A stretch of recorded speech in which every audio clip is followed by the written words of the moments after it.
안녕하세요. 저는 외아들 하나 키우며 한평생 살았던 60대 여성입니다. 남편과 결혼하고 참 평범한 가정을 꿈꾸며 살았던 저였지만 아이가 생기지 않아 무려 8년의 시간을 눈물로 보내야 했어요. 그 시절만 해도 의료기술이 지금처럼 발달하지 않아 아이를 병원에 도움받아 갖는 게 쉽지 않았습니다. 지금이야 딩크 부부라고 해서 아이 없이 사는 부부들도 늘어나고 있지만 신혼 때만 해도 부부에게 아이는 선택이 아닌 필수였어요. 8년간 좋다는 건 그야말로 다 해봤습니다. 아들 줄줄이 낳은 옆집 언니 속옷을 받아오기도 하고 특정 시간에 이용해보기도 하고 빌고 또 빌고 그렇게 8년을 고생하던 제게 남편이 그러더군요. 그냥 우리 둘이 잘 먹고 잘 살자. 8년 동안의 우리 모습을 봐. 웃음기 하나 없이 어떻게든 애 만들겠다고 애쓰는 이 모습이 정말 사람 사는 모습은 아닌 것 같아. 당신도 예전과 다르게 너무 많이 지쳤고 이건 아닌 것 같아. 나도 그냥 포기하고 싶어. 너무 힘들거든. 그런데 당신이랑 나 닮은 아이가 언젠간 정말 올 것 같은데 이걸 도대체 어떻게 내려놓고 살아야 할지 모르겠어. 딱 2년만 더 해보자. 10년을 채워도 정말 우리에게 안 오면 내가 포기할게. 남편은 제가 너무 힘들어하니 포기하길 바랐고 저 역시 지치고 힘들어 그만하고 싶었지만 방법을 모르겠었죠. 내려놓으라는데 그 내려놓는 걸 어떻게 해야 할까 싶었습니다. 그렇게 딱 2년만 더 해보자고 마음을 먹으니 오히려 속이 편했어요.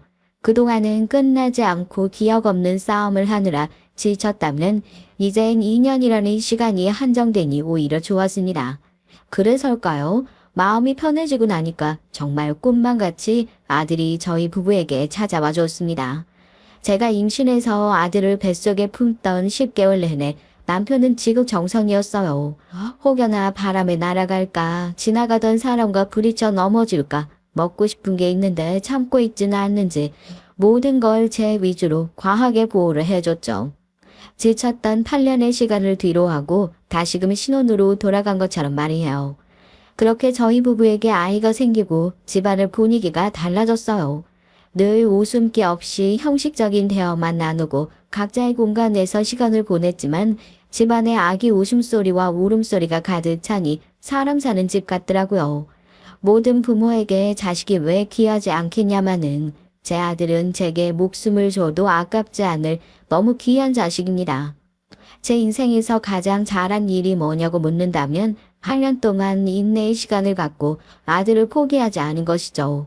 그렇게 겨우 낳은 아들을 키우며 또 다른 고민이 생기기도 했어요. 귀한 탓에 오냐오냐 키워 타인에게 손가락질 받으며 크진 않을까 하는 높아심에 사랑하는 만큼 오히려 엄하게 키워냈습니다. 특히나 예의와 거짓말 이 두 가지 중점을 두고 키웠어요. 거짓말은 할수록 걷잡을 수 없을 정도로 커지는 일이고 솔직함에 용서를 받을 수 있는 일이 거짓으로 인해 두 번 다시 용서받지 못할 수도 있다는 걸 아들에게 늘 가르쳤고 거짓말을 하거나 예의에 어긋나는 행동을 하면 많이 야단을 맞았어요. 제가 온전히 육아와 살림만 할 수 있도록 남편은 열심히 밖으로 나가 일을 해 돈을 벌어다 줬고 순탄하게 잘 살 수 있었습니다. 그러던 어느 날 남편을 보고 전화며 전화 한 통이 걸려왔어요. 심장이 뛰다 못해 터질 것 같았던 그날이 생생하게 기억납니다. 아이 간식을 먹이고 니엇니엇 해가 저물기 직전이던 겨울날 오후 5시경 곧 퇴근하고 올 남편을 기다리며 저녁 준비를 하려던 때였죠. 평소와 달리 퇴근 전에 연락이 없기에 조금 늦으려나 보구나 싶었는데 그게 아니었어요. 서둘러 집으로 오려던 남편은 음주 차량과 사고가 크게 났고 의식불명이었죠. 병원에서 연락을 받고 급히 가봤을 땐 이미 너무 좋지 않은 상태였고 그렇게 남편을 보내는 줄 알고 무너져 내렸었습니다. 울고 또 울고 정신이 나갈 정도로 울기만 했어요. 당장 남편이 없는 제 삶을 상상해 본 적이 단 한 번도 없었기에 막막했습니다. 응급 대수술을 마친 남편은 4일이 넘도록 의식을 되찾지 못했고 최악의 상황을 고려하라는 말에 4일간 뜬 눈으로 밤을 지새웠어요. 그렇게 4일 후 기적처럼 눈을 뜬 남편은 저를 보자마자 미안하다며 눈물을 보였습니다. 남편은 제가 얼마나 걱정하고 아팠을지 알았겠죠. 본인이 다친 것보다 당장 저와 아들을 두고 갈 생각에 가슴이 미어졌을 겁니다. 그러니 눈을 뜨자마자 미안하다는 말이 나왔겠죠. 아니 여보, 괜찮아. 미안하긴 뭐가 미안해. 이렇게 눈 떠줘서 너무 고마워요 여보. 재활 받고 천천히 회복하면 돼. 남편이 어떤 모습이든 살아준 것만으로도 감사해서 상관없었습니다. 다행인 건 특별한 후유증도 없었지만 고관절이 박살날 정도로 으스러졌고 남편의 병상 생활은 무려 6개월간 이어졌어요. 중간에 수술을 추가적으로 하고 말이죠. 어린 아이를 키우며 남편의 병간호까지 하는 건 쉽지 않았습니다. 분명 여유롭게 살고 있었지만 남편이 없던 6개월의 공백과 엄청난 병원비까지 결국 남편이 벌어둔 것을 모두 날리고 새로 시작해야 했어요. 6개월간 아이를 병원에 데려오기도 하며 어떻게든 이 고된 시간을 보냈습니다. 병상 생활이 끝나면 모든 게 해결될 거라 굳게 믿고 있었어요. 그러나 퇴원 후에도 남편은 바로 일을 할 수 없었고 휴식기가 필요했습니다. 결국 제가 나가서 돈을 벌지 않으면 당장 먹고 살 길이 없어 남편에게 아이를 맡겨두고 나가서 일을 했어요. 해본 일도 없는 전업주부라 할 수 있는 일은 그리 녹록지 않았고 3개월간 남의 집 청소와 밥을 해주며 돈을 벌었죠. 그렇게 거의 1년 동안의 힘든 시간이 지나고 남편은 예전의 모습을 되찾게 됐어요. 이미 다니던 직장에서 나왔던 남편은 다시 돌아갈 곳이 없었고 돈 100만 원을 들고 사업에 뛰어들었죠. 물론 망할 것을 생각하면 너무 두렵기도 했지만 뭐든 해봐야 했기에 남편을 믿었습니다. 그렇게 4개월이 흘렀을 무렵 놀랍게도 성과는 매출로 보이기 시작했고 남편의 사업은 안정세를 찾아가고 있었어요. 덕분에 다시 이전의 풍요로운 삶을 되찾을 수 있었습니다. 이때는 여태껏과 달리 주택으로 이사까지 하며 저희 가족이 최고로 풍족하게 살기 시작하던 때였죠. 이렇게 부모가 우여곡절을 겪는 동안 아들은 너무 잘 커졌고 벌써 성인이 된 아들을 보며 많은 생각이 들었어요. 언제 저렇게 컸나 싶기도 하고 조금만 천천히 커주지 싶은 아쉬움이 들었죠. 자식이라곤 아들 하나라 취업길에 나선 아들을 보면 언젠가 장가 보내고 나면 너무 허전하고 외로울 것 같았습니다. 아들의 빈자리가 집안에 너무 클 게 분명했거든요. 그래서 남편과 전 사랑스러운 강아지를 키우며 아들을 품에서 떠나보낼 준비를 시작했어요. 아들은 대단한 직업은 아니지만 그래도 알아주는 중소기업에 들어가 평범한 직장인으로 사회생활을 시작했죠. 회사까지 출퇴근길이 막막할 법도 한데 아들은 무려 왕복 2시간 30분 거리를 매일 운전을 해가며 다녔습니다. 일도 늦게 끝날 때가 있는데 그렇게 왔다 갔다 하려면 힘들지 않어? 졸음 운전으로 사고 날까봐 엄마는 늘 노심초사인데 차라리 회사 근처로 집을 구하는 게 어떠니? 엄마 아빠가 해줄게. 아들 집 나고 살면 엄마 아빠 허전해서 어쩌려고 그래? 난 괜찮으니까 신경 쓰지 마셔요. 그리고 나도 집 나가서 살고 싶지 않거든요. 아니 네가 괜찮다면 상관없는데 마음에 걸려서 그렇지. 아무튼 간에 혹시라도 너무 힘들면 말해. 언제든 집이야 구하면 그만이니까. 아들은 속이 깊었어요. 나가서 살면 참 편할 텐데 부모가 마음에 걸려서 그 힘든 출퇴근을 반복하던 아들이었죠. 대단히 다정한 성격은 아니었지만 그래도 늘 부모가 우선이던 아들이라 키운 보람을 충분히 느끼며 살았습니다. 그러던 중 아들은 꼭 소개를 해주고 싶은 여자가 있다며 저희 부부에게 인사를 하러 왔어요. 수백 번 상상했던 그 상황이긴 했는데 막상 며느리감이 인사를 오니 참 기분이 묘했습니다. 한상을 거하게 차려두고 예비 며느리를 맞이했을 때 너무 떨려서 제대로 인사도 못하는 제게 상냥히 웃으며 그랬죠. 어머님, 아버님 정식으로 인사드립니다. 오늘 귀한 자리에 초대해 주셔서 너무 감사드려요. 참 좋은 사람을 만난 것에 감사하며 지냈는데 두 번 뵙고 보니까 왜 이렇게 좋은 사람인 줄 잘 알겠네요. 이 사람 이렇게 멋진 사람으로 키워주셔서 감사합니다. 아이고 말을 참 곱게 하네 아가씨가. 우리가 뭐 한 게 있나 지 혼자 잘 큰 자식이에요. 부모 덕 본 것도 없어서 괜히 민망하네. 결혼하고 싶은 여자라고 이렇게 데려오니 기분이 좋으면서도 참 떨려서 말을 제대로 못하겠네. 저도 많이 떨리지만 앞으로 얼굴 자주 보고 만나고 그러면 가까워질 거라 믿어요. 제가 노력할게요. 며느린 말을 참 곱게 하는 것이 마음에 쏙 들었어요. 애교도 많고 웃음도 많은데 거기다 부침성도 좋아서 그 어색한 자리를 웃음으로 가득 채워줬습니다. 아들이 다 좋은데 숫기가 없고 낯선 사람과 대화를 나누는 것도 꺼려해서 참 걱정이 많았었는데요. 그런 아들에게 너무 필요한 배우자였죠. 허락할 것도 없이 두 사람의 하나가 되겠다는 것을 저희 부부는 축하를 해줬습니다. 그리고 며느리는 하루가 멀다 하고 연락을 하며 저희 부부와 어색한 거리를 좁히려고 많이 노력을 해줬어요. 어머님, 혹시 오늘 시간 괜찮으시면 저랑 데이트 하실래요? 마침 휴무 날이라 어머님이랑 쇼핑도 하고 밥도 먹으면 너무 좋을 것 같아서요. 아이고, 말이라도 너무 고맙지. 아이, 휴무인데 나랑 시간을 보내도 괜찮겠어? 친구들이랑 보내지. 당연하죠, 어머님. 전 어머님이랑 데이트하고 시간 보내는 게 더 좋아요. 제가 모시러 갈게요. 며느린 연락도 자주 했지만 이렇게 불쑥 데이트 신청도 많이 했고 아들과 다른 딸의 매력을 제게 느끼게 해줬습니다. 자식을 더 낳고 싶어도 못 낳아 아쉬웠던 저희 부부에게 며느린 그야말로 딸로 다가왔어요. 그렇게 생각을 하니 참 귀하더라고요. 며느리가 아들처럼 부족한 것 없이 다 누렸으면 좋겠고 해주고 싶은 것이 천지였습니다. 함께 쇼핑을 가면 명품 가방 하나 골라보라며 선물을 쥐어주기도 했고 저렴한 옷을 사주기도 하고 마음에 들어하는 건 선물로 많이 줬어요.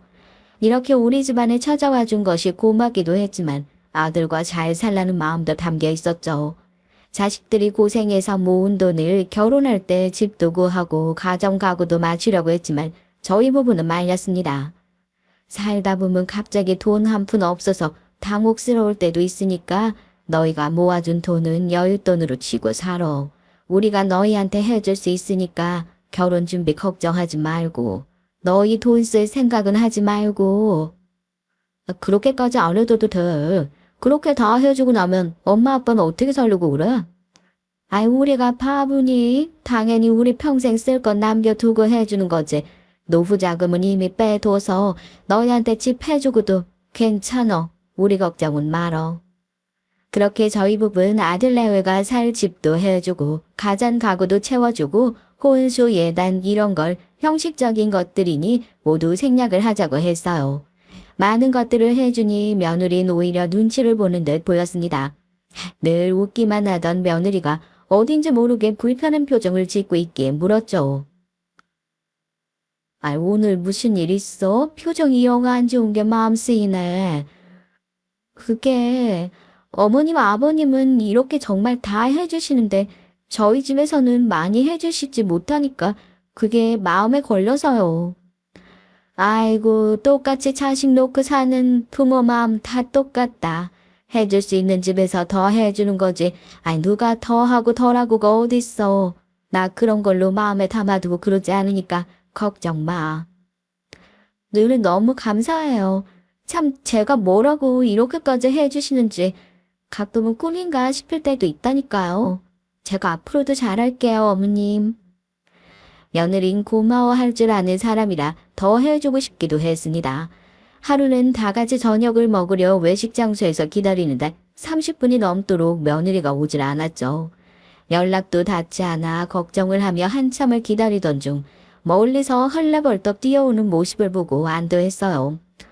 죄송해요. 너무 늦었죠? 퇴근하고 버스를 타려는데 사람이 너무 많아서 놓치고 놓쳐서 지금 도착했어요. 어떻게든 서둘러 오겠다고 뛰어오느라 핸드폰도 못 보고 걱정하셨죠? 아니다, 괜찮다. 아우, 매일 그렇게 힘들어서 어쩌니. 버스 타고 출퇴근하는 것도 고통일 아니지. 1시간 거리라고 했나? 네, 힘들긴 한데 그래도 방법이 없으니까 괜찮아요. 며느리의 말을 듣고 남편과 진지하게 상의를 했어요. 아들이야 차가 있으니 왔다 갔다 하곤 했지만 며느리는 차도 없어서 버스를 타고 다니는 게 괜시리 마음에 걸렸죠. 면허는 있다는 며느리에게 저희 부부는 차를 선물하기로 했습니다. 대단히 좋은 차는 아니지만 그래도 며느리가 출퇴근하고 평소에 끌고 다니기에 무리가 없는 선에서 차를 선물했죠. 어머님, 아버님, 세상에 이게 다 뭐예요? 이렇게 좋은 선물 해주시다니 감사해요. 정말 감동이에요. 이 차 아까워서 어떻게 끌고 다닐까 싶은데 진짜 잘 끌고 다닐게요. 첫째도 둘째도 안전운전이야. 사고는 언제든 날 수 있으니까 꼭 조심하고 네가 조금이라도 편하게 다녔으면 하는 마음에서 주는 선물이니까 부담 없이 받아도 괜찮아. 저희가 이렇게 해주는 것 이상으로 늘 며느린 저희 부부에게 더 잘했기에 아깝거나 과하다는 생각을 해본 적이 없었어요. 늘 아들만 신경 쓰고 살던 저희 부부는 어느덧 아들이 아닌 며느리만 신경 쓰며 살게 됐죠. 하루는 아들이 그러더라고요. 내가 이 집안에 사위 같고 저 사람이 자식 같다니까. 내가 아들인데 나는 뭐 없어? 이놈아, 너 결혼했다 얼마치를 해줬는데 그런 소리가 나와? 장난이지. 너무 고맙다고 보기 좋다고 하는 소리야. 고부지간이 이렇게까지 잘 지내는 게 드물다고 하던데. 서로 잘 지내주니 내가 고마워서 그렇지. 우리한테 워낙 잘하지 않냐. 내 주변 지인들 얘기만 들어봐도 이렇게까지 잘하는 며느리가 한 명도 없더라. 시부모한테 이렇게까지 하는 게 쉬운 일이 아니라서 그게 예쁘고 고마워서 그렇지 뭐. 하나라도 더 챙겨주고 싶고 챙겨주고 싶은 그런 마음인 것 같다. 늘 제 자랑거리인 아들이 아닌 며느리였어요. 지인들 모임에 나가도 며느리 자랑하기가 바빴고요. 우리 며느린 이렇게 싹싹하다 일도 하면서 피곤할 법도 한데 내조에 시부모 챙긴다며 입에 침이 마르도록 칭찬을 달고 살았습니다. 그렇게 아들 내외가 결혼한 지 2년 차를 맞이했을 때 아픈 일이 벌어졌어요. 며느리가 임신을 했다는 소식을 듣고 저희 부부가 티를 내진 않았지만 너무 기다렸던 소식이라 기뻤죠. 고생했다 그래. 몸은 괜찮고 먹고 싶은 건 없어? 뭐든 말만 해. 다 해줄 테니까. 괜찮아요, 어머님. 제가 먹고 싶은 게 있으면 꼭 말할게요. 그래, 출퇴근하는 건 힘들지 않겠어? 혹시라도 그만두고 싶으면 그만둬. 홀몸도 아닌데 무리해서 일할 필요 없지. 안 그래도 고민 중이에요. 애 낳고 키우려면 일을 못할 거니까 살림을 할지 그냥 일을 다니죠. 며느린 임신을 하고 나서도 회사를 다녔지만 몸에 무리가 와서 회사를 그만뒀어요. 아들 벌이로도 충분히 먹고 살 수 있다고 해서 걱정을 하지도 않았습니다. 혹여나 부족한 것들 저희가 채워주면 그만이고 무엇보다 며느리의 건강이 우선이었죠. 그렇게 4개월이 흘렀을 때 무려 일주일간 연락이 없더라고요.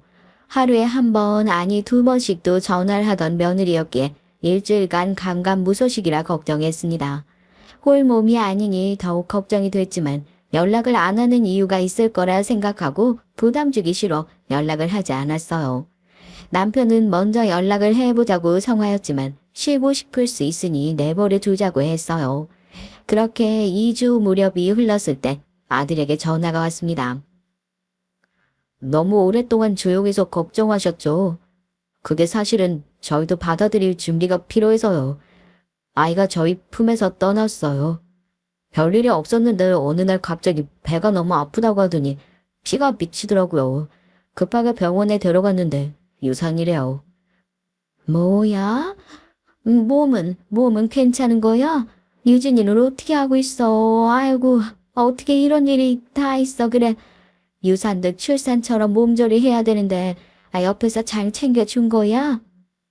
내내 울다가 도저히 이 집에서 못 있겠다고 머리 좀 식히고 온다고 친정 갔어요. 그냥 언제 와도 괜찮으니까 편히 쉬라고 했죠. 유산한 걸 받아들이지 못하더라고요. 왜 아니겠어. 너무 아프고 힘들지. 유진이 돌아오면 꼭 연락 줘라. 내가 무슨 일이 있을 것 같더라니 세상에. 아유, 왜 너희한테 이런 일이 일어나. 아들 내외의 유산 소식에 억장이 무너져 내렸습니다. 간절히 아이를 바라던 8년의 시간이 다시금 떠오르더라고요. 그때 저 역시 너무 고통스럽고 힘든 시간을 보내봐서 그게 얼마나 아픈지 잘 아니까 찡했습니다. 애가 저렇게 힘들어서 친정까지 갔는데 제가 먼저 연락을 하면 그것도 스트레스로 다가올 것 같아 묵묵히 기다리길 벌써 한 달이 지났어요. 한 달이 지나고서야 며느리에게 전화가 왔습니다. 어머님, 너무 늦게 전화드려서 죄송해요.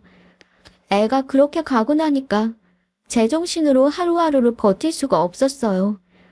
제가 왜 이렇게 살고 있나 싶고 얼마나 못났으면 뱃속에 품은 애 하나 지키지 못했을까 싶어서 자책하느라 미칠 것 같았어요. 유진아, 그건 네 잘못 아니다. 아이는 또 찾아올 거야. 연이 아니었다고 우리 그렇게 생각하자. 나도 아범 갔는데 8년 걸렸다. 1분 1초를 8년간 매일 지옥에서 살았어. 그래도 지나고 보니 결국 자식 낳고 이렇게 귀한 며느리까지 얻고 살고 있잖니. 힘들어도 정신 차려야 된다. 어떻게든 이겨내야 또다시 찾아온 아이를 반겨줄 수 있어. 애를 꼭 낳아야 할까요? 전 무서워요. 또 임신하고 나서 유산될 수도 있다고 하는데 아이를 그렇게 허무하게 또 보내고 나면 진짜 미칠 것 같아요. 우선 지금은 그런 생각은 하지 말고 너 안전 찾는 거에 집중해 보자. 며느리는 그야말로 제정신이 아니었습니다. 통화를 하다 울고 웃고 반복했고 아이를 원치 않는다는 말도 했죠. 여기서 제가 시어머니가 맞구나를 처음으로 느낀 게 그래도 회복하고 아이는 가졌으면 좋겠다는 생각을 했어요. 과연 정말 내 자식이라면 이런 생각을 할 수 있을까라고 스스로에게 되물으며 반성을 했죠. 정말 밝고 씩씩한 며느리니 분명 극복해낼 것이라 생각을 했어요. 그러나 그 이후부터 집안의 분위기는 완전히 바뀌었습니다. 며느리는 이전과 다르게 연락조차 하지 않았고 도무지 아들 내외가 어떻게 살고 있는지 알 수가 없었어요. 그래도 간간히 아들은 연락이 와서 어떻게 살고 있는지 어렴풋하게 들을 수는 있었는데 아들까지도 연락을 서서히 끊어버렸죠. 애들 또 무슨 일 생긴 건 아닌가 모르겠네. 그러지 말고 반찬 좀 해서 찾아가 보는 게 어때? 이렇게 손 놓고 있을 게 아닌 것 같아서. 연락 안 하면 이유가 있는 거 아니겠어. 그럴 때마다 보채면서 연락하면 유진이 쟤 더 힘들 거야. 우리가 어른이고 부모니까 묵묵히 이 자리 지키며 기다려 보자고. 분명 다시 돌아올 거야. 남편은 아들 내외에게 찾아가자며 성화였지만 전 기다리는 게 맞다고 생각했어요. 사람은 누구나 혼자만의 시간이 필요할 때가 있고 누군가의 방해를 받고 싶지 않을 때가 있는데 며느리가 딱 그런 상태라고 생각했거든요. 위로도 본인이 원할 때 해야 위로지 원치도 않는다 하면 그건 위로가 아니라 생각했습니다.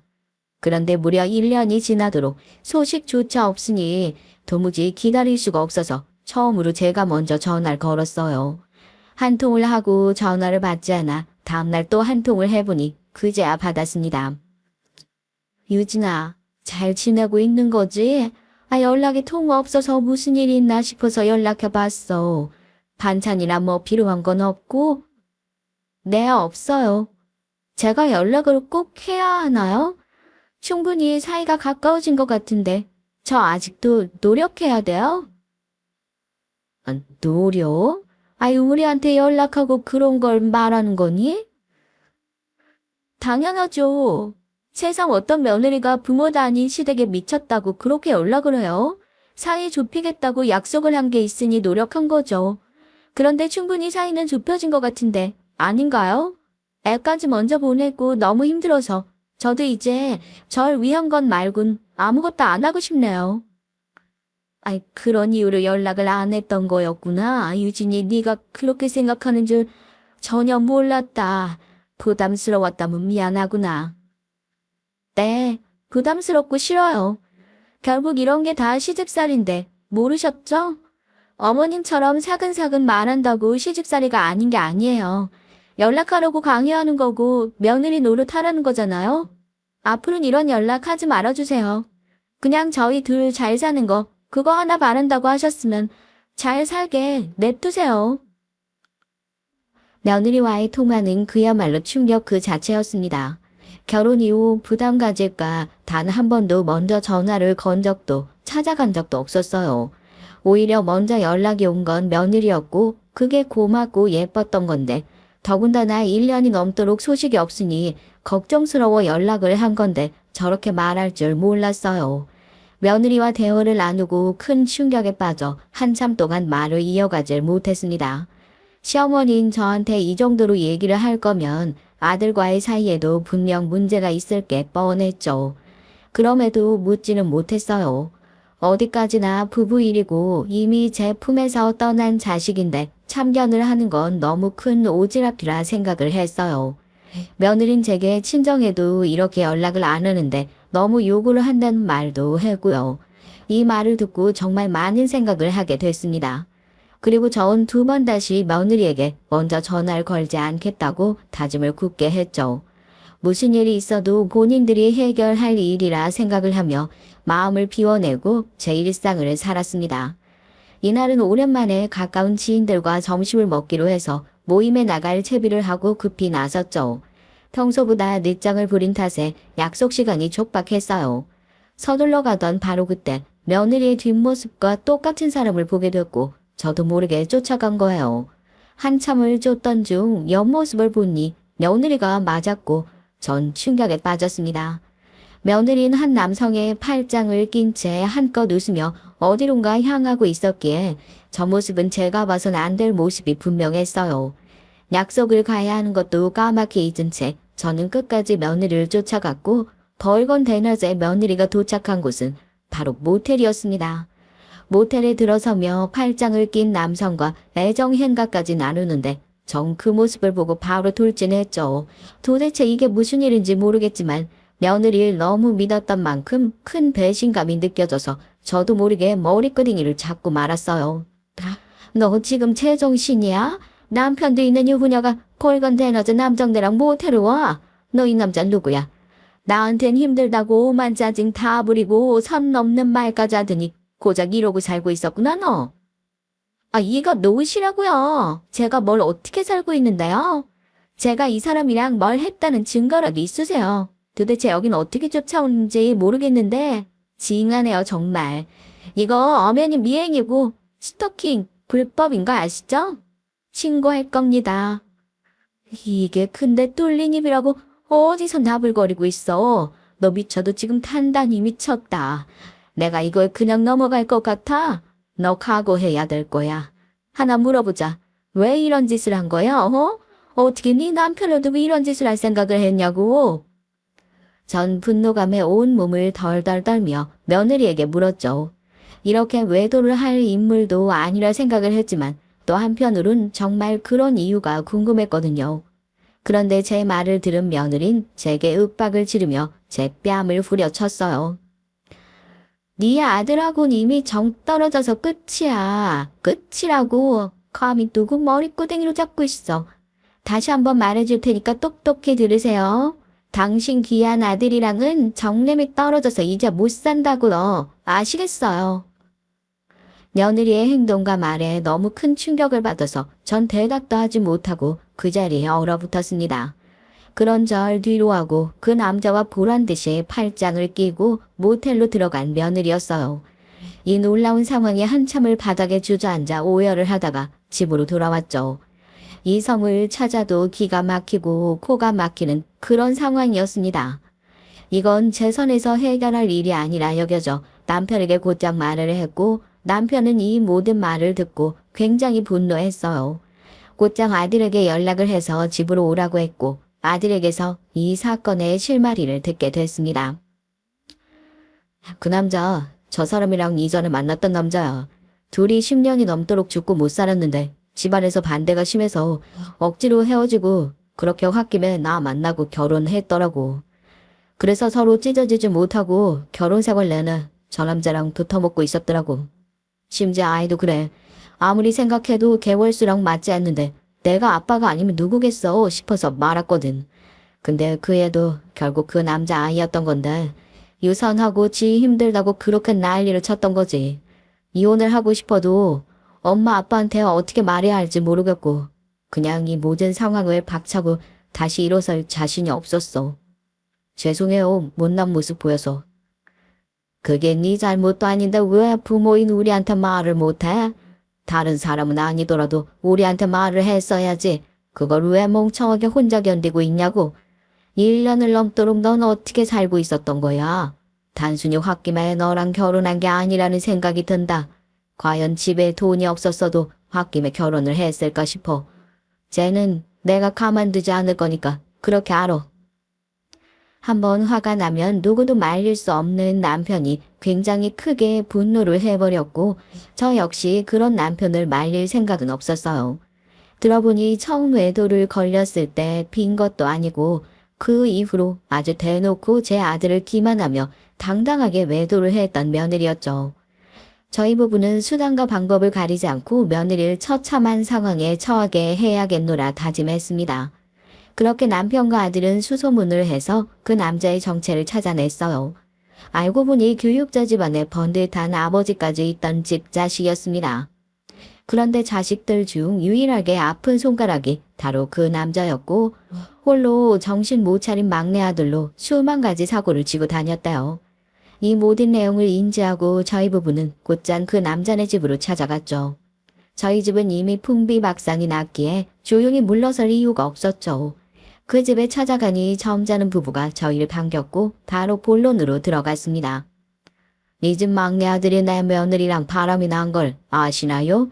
둘이 죽고 못 산 게 10년 넘었다고 하던데 결혼 생활 도중에 애도 갖고 바람 난 걸 시애미가 눈으로 직접 봤는데 떳떳하게 모텔에 팔짱 끼고 들어가더랍니다. 저희는 이걸 도무지 그냥 넘길 수가 없는데 어떻게 생각하세요? 도대체 자식 교육을 어떻게 시키면 저런 못돼 먹은 행동을 합니까? 죄송합니다. 아유, 말로만 들어도 부끄러워서 얼굴을 들 수가 없네요. 둘을 억지로 떼어놓은 게 바로 전데 뒤에서 그런 짓을 하고 있을 줄은 몰랐습니다. 분명 결혼했다는 소식을 듣고 이제 정말 둘이 헤어졌구나 싶었는데 뒤에서 이런 짓을 하고 있었다니 저도 충격이네요. 제 아들은 제가 정신 똑바로 차리도록 단도로 잘 하겠습니다. 도대체 저 둘이 뭐 얼마나 대단한 사이라고 저렇게 정신 못 차리고 있는 겁니까? 고등학교 3학년 때 둘이 처음 만나서 10년이 넘도록 함께했지만 저희 부부는 이 둘을 떼어놓으려고 별짓을 다 했어요. 너무 어린 나이에 철없이 임신해서 애를 낳지를 않나. 무작정 집에 쳐들어와 며느리라고 받아주라고 하질 않나. 정말 끔찍이도 싫었습니다. 너희 부모 좀 보자고 하니 부모가 없다는 그 애한테 도대체 어떻게 해야 할지 몰라서 무작정 저희 애를 외국으로 보냈어요. 거기서 그 애가 결혼했다는 소식을 저희에게 건너서 전했고 이젠 정말 괜찮겠지 싶어서 한국으로 돌아오라고 한 거였습니다. 이 둘은 제가 어떻게든 떼어놓을 거고 제 아들놈은 정신 차리도록 제가 똑바로 하겠습니다. 고개 숙여 사죄드립니다. 잠깐만, 부모가 없다니요? 누가 부모가 없어요? 저희가 인사도 드리고 다 했는데 아무래도 거짓말을 한 것 같네요. 하다 부모 없다는 거짓말도 하다니 그앤 정말 사람이 아닙니다.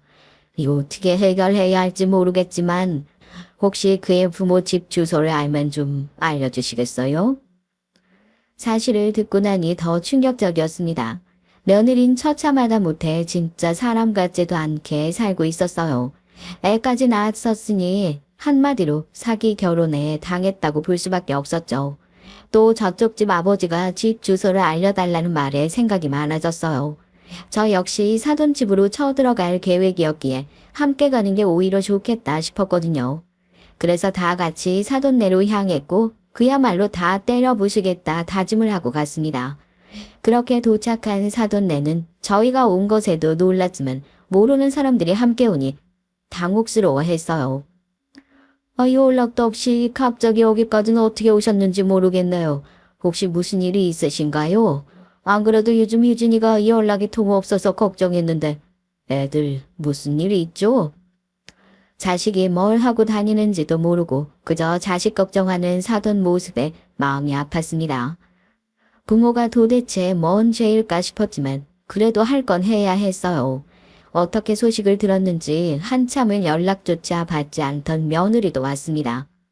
저희 부부뿐 아니라 상간남의 부모까지 와 있는 걸 보고 며느린 주저앉아서 기절할 듯 혼미해 보였어요. 그런 며느리를 무시하고 저희가 할 말을 하려는데 제 아들이 그랬습니다. 너 여기서 쓰러지려고? 야, 정신 똑바로 차려. 네가 벌인 짓이 뭔지 똑똑해. 네 귀로 듣고 눈으로 봐. 여기서 네가 정신 잃어버리면 재미가 없잖아? 너 때문에 피눈물 흘린 사람들이 처음으로 목소리를 내는 이 재밌는 광경을 네가 다 보라고. 평소에 악하게 말하지도 못하는 아들인데 얼마나 맺힌 게 많았으면 저렇게 말을 할까 싶었죠. 아들의 말이 끝나니 상간남 아버지가 입을 열으셨습니다. 죄송하지만 제가 먼저 말하겠습니다. 당신 딸은 부모가 없다 해서 10년이 넘도록 난 그런 줄 알았는데 이렇게 멀쩡하게 살아 계셨군요. 제 아들놈과 당신 딸이 10년을 넘도록 만나면서 애도 낳고 사고치고 경찰에도 끌려가고 그렇게 인생 망나니들처럼 살았던 건 알고 계세요? 지금 이게 다 무슨 말이고 무슨 상황인지 모르겠네요. 저희 유진이가 뭘 했다는 건지. 지금 말씀하신 게 저희 유진이가 그랬다는 겁니까? 저희 유진이가 그럴 리가 없는데 애가 얼마나 바르고 착실한 딸인데 이게 무슨 소린지 다 모르겠네요. 사돈은 당장이라도 충격에 쓰러질 듯 휘청거리셨죠. 딸을 그야말로 아주 착실하고 성실한 돈 잘 벌고 자리 잘 잡은 자식이라고 생각을 하셨으니 그럴 만도 했습니다. 여태껏 본인 부모에겐 단 한 번도 미운 모습을 보이지 않았던 며느리였고 그래서 상간남 부모에게도 부모가 없다는 말을 했었던 거였어요. 상간남 아버지의 말이 끝나고 저희 남편이 이어 말을 했습니다. 들은 그대로입니다. 제 아들은 저런 여잔 줄도 모르고 결혼을 했고 중간에 임신했다 유산도 했는데 그게 제 아들 아이도 아니고 저쪽 집 아들의 자식이랍니다. 그뿐인가요? 지 시어머니한테 상간남이랑 팔짱 끼고 모텔 가는 걸 걸렸는데 되려 큰 소리치며 시어머니 뺨을 때린 게 당신 자식이라고요.